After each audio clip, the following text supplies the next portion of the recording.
Hi hello welcome back to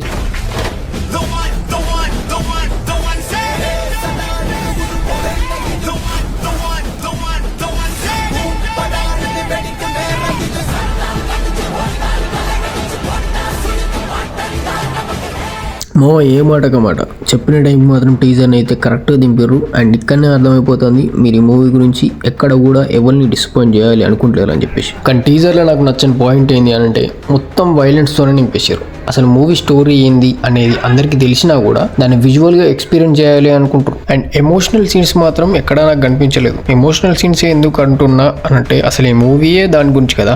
ఒకవైపు slum, ఒకవైపు సర్కార్ వీళ్ళని ఎంత టార్చర్ చేస్తారు, ఎట్లా చూస్తారు, దాని తర్వాత నాయకుడిగా నిల్చొని ఎలా తిరుగుబాటు చేస్తాడు అనేది చూపించాలి. అండ్ ఇట్లాంటి పాయింట్ అక్కడ ఒక్క పాయింట్ కూడా లేదు. ఇప్పుడు మీరు అంటారు అసలు టీజర్ స్టార్ట్ అయిందే నాని స్పీచ్ తోని కదా అని.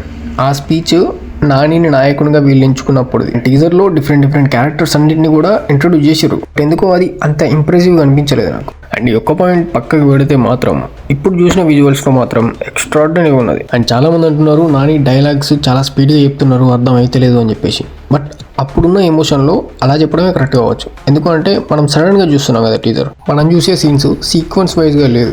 బట్ మూవీ చూసేటప్పుడు ఆ ఎక్స్పీరియన్స్ చేస్తాం మనం. ఆ డైలాగ్లో ఇంటెన్సిటీని అండ్ ఆ సిచ్యువేషన్ని బట్టి మనకు కూడా అర్థమైపోతుంది. టీజర్లో మాత్రం నాని బ్లడ్ బాత్ మామూలుగా లేదు. బట్ అక్కడ నన్ను డిసప్పాయింట్ చేసిన డీటెయిల్స్ ఏంది అని అంటే జైల్ ఫైట్లో నాని మీద ఒక దెబ్బ కూడా కనిపించలేదు, మొత్తం బ్లడ్తో కవర్ అయిపోయాడు. ఆ లాస్ట్లో చెప్పే డైలాగ్ మాత్రం నాకైతే చాలా బాగా నచ్చింది. యాక్చువల్లీ టీజర్ చూసిన తర్వాత దానిలో ఉన్న డీటెయిల్స్ గురించి ఫుల్ వీడియో చేద్దామని ప్రిపేర్ అయినా, టైం లేక ఈ వీడియో అప్లోడ్ చేసిన. అండ్ ఈ వీడియో అప్లోడ్ చేసినాక 24 hours లోపు ఆ ఫుల్ వీడియో అనేది ఖచ్చితంగా యూట్యూబ్లో అప్లోడ్ చేస్తాను.